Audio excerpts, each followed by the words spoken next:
Саламатсыңар, кымбаттуу окуучулар. Барыңарга денсаулык жана ийгилик кутман күнүңөр менен.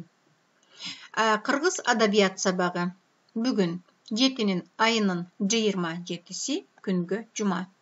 Сабактын темасы Чыңкожо менен Толтой, Канчоро менен Чачкейдин чыккынчылыгы. Бул Семетей эпосу боюнча. Итак, тема наша сегодня Чыңкожо и Толтой и предательство Канчоро и Чачкей. Это по эпосу Семетей. Сабактын максаты, цель урока. Биринчи максат Семетей эпосундагы каармандар Чыңкожо, Толтой, Канчоро жана Чачкей жөнүндө маалымат алабыз. Же болбосо Канчоро менен Чачкейдин чыккынчылыгы жөнүндө маалымат алат экенбиз. Итак, первая цель наша. Получим информацию по эпосу Семетей о Чыңкожо и Толтой и предательство Канчоро и Чачкей. Экинчи максат сүйлөө кептерибизди жана сөз байлыктарыбызды өстүрөбүз. Вторая цель наша развиваем речи и словарный запас. Үчүнчү максат элди, жерди сүйүүгө жана аны коргоого тарбияланабыз. Третья цель наша учимся любить и защищать родину. Бул биздин максат. Эми өтүлгөн теманы кайталайбыз жана эсибизге салабыз. Это повторение. И будем вспоминать, что мы проходили, балдар. Карагыла, чогуу иштейбиз вместе это. Семетей кимдин баласы? Семетей чей сын? Ал эмне үчүн Бухарада чоңойгон? Почему он вырос в Бухаре? Семетей Таласка качан келген? Семетей когда пришел в Талас? Семетей канча жолу үйлөнгөн?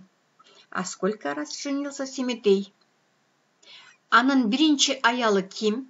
Жана ага качан? Жана кандайча үйлөнгөн? Его первая жена кто? Когда и почему женился он? Семетейдин экинчи аялы ким? Жана ага эмне үчүн үйлөндү? Кто вторая жена Семетея? И почему он женился на ней? Семетей кандай адам? Жана Айчүрөк кандай аял болгон? Какой человек Семетей и какая женщина Айчүрөк? Бул биздин өтүлгөн тема. Эмесе жаңы темага өтүп кетели. Демек, биздин жаңы тема эмне дедик? Чыңкожо менен Толтой жана Канчоро менен Чачкейдин чыккынчылыгы Семетей эпосу боюнча. И наша тема сегодня Чыңкожо и Толтой, предательство Канчоро и Чачкей. Это по эпосу Семетей. Карагыла, балдар, мен азыр окуймун. Кыргызча окуйбуз, чогуу окуйбуз, балдар. Тилиңер жатыгыш керек экен. Андан кийин чогуу которгонго аракет кылалы. Кана эмесе, кеттикпи? Баштадык, балдар. Чыңкожо Семетейдин аталаш тууганы Шыгайдын уулу. Ал бир мезгилде Манаска таарынып, Жедигер уруусунун башчысы Толтойго жакын көчүп кеткен. Чыңкожо Толтой менен достошуп алат. Чыңкожо Семетейге баш ийгиси келген эмес, ичи тарлык кылган, өзүн кыйын сезген, бирок ал жалгыз өзү Семетейге каршы чыга алган эмес. Ошондо ал Толтой досуна барып мындай дейт: Чачкей сенин колуктуң болчу. Семетей Чачкейге үйлөндү. Сен эми Семетейдин колуктусу Айчүрөккө үйлөнүп ал. Толтой макул болбойт. Бирок Чыңкожо аны коркутуу менен макул кылат. Толтойдун эрки бош, көңүлчөөк адам болгон. Улантабыз, балдар, андан ары теманы. Толтой менен Чыңкожо Ооган, Афганистан деп түшүнгүлө, балдар. Ооган ханы Акундун шаарына Айчүрөктү сурап барышат. Акун хан буларга макул болбойт. Анткени Айчүрөк Семетейдин кудалашып койгон колуктусу болгон. Айчүрөк Чынкожо менен Толтойдун колуна түшкөнчө Семетейге жолугуп жардам сурамак болот. Ал Аккуунун кебин кийип учуп барып Семетейге жолугат. Семетей келет. Согуш башталат. Күлчүрө Чынкожону өлтүрөт. Семетей Толтойду жок кылат. Ошондо Толтойдун аты Сур Койон Күлчүрөгө берилет. А Канчоро ичинен таарынып Семетейге кек сактап калат. Канчоро ушундан кийин Чачыкей менен биригип Семетейге чыккынчылык кылат.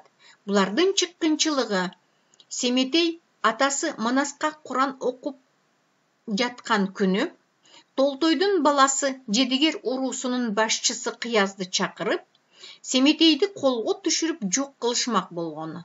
Бирок Семетей колго түшкөн жок. Ал жок болуп кетет. Көрсө Семетейди пери кыздар Айчүрөктүн сиңдилери алып кетишкен экен. Демек балдар, Айчүрөк Семетейдин аялы жөнөкөй адамдан башкача, ал пери менен байланышы бар кыз болгон да. Демек анын сиңдилери кимдер болгон экен? Перилер болгон экен, пери кыздар болгон дейт. Эмесе келгиле которгонго аракет кылып көрөлү. Карагыла балдар, артка кеттик, которголу. Чогуу иштейбиз. Чынкожо, сын Шыгая по отцовской линии Семетея. В одно время, дейт, обидевший на Манаса, он перекочевал к Толтою, ближе предводителю рода Жедигер. Чынкожо подружился с Толтоем. Чынкожо не хотел преклонять голову перед Семетеем, дейт, был завистливым, считал себя деловым, дейт, но один против Семетея он не мог выступить.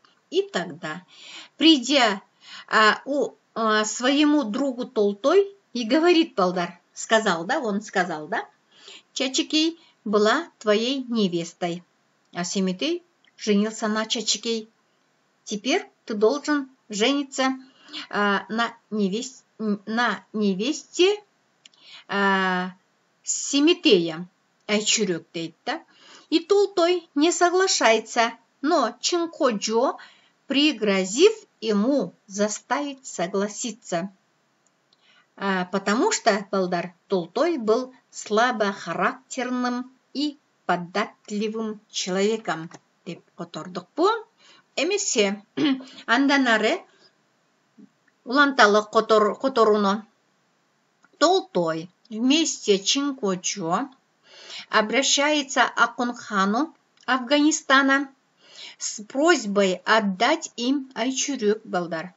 Хан Акун отказывается, потому что она была помолвлена, и она была невестой Семетея.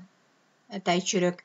Айчүрөк, не желая попасть в руки Толтоя и Чынкожо, балдар, и решается обратиться за помощью к Семетею. И Айчүрөк встречается с Семетеем. Начинается война. Күлчүрө убивает Чынкожо. Семетей уничтожает Толтоя. И после этого иноходца Толтоя Сур Койон передает Күлчүрө. А Канчоро обиделся, балдар. И обидевший в душе и затаив зло, дейт, Канчоро объединяется с Чачыкей и предает Семетея.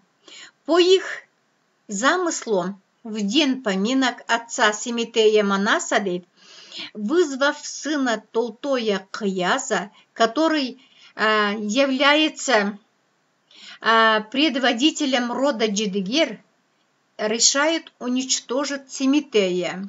Но Семетей не попадает им в руки. Он исчезает, балдар. Оказывается, его забирает сестры Айчүрөк. Оказывается, балдардагы. Оказывается, вот Айчүрөк, она была непростая. Непростой человек, деп айтсак болот. Она была фея болгон экен. Поэтому ее сестры Бұлар пери қыздар болған, феялар болған екен. Вот они забрали Семетея.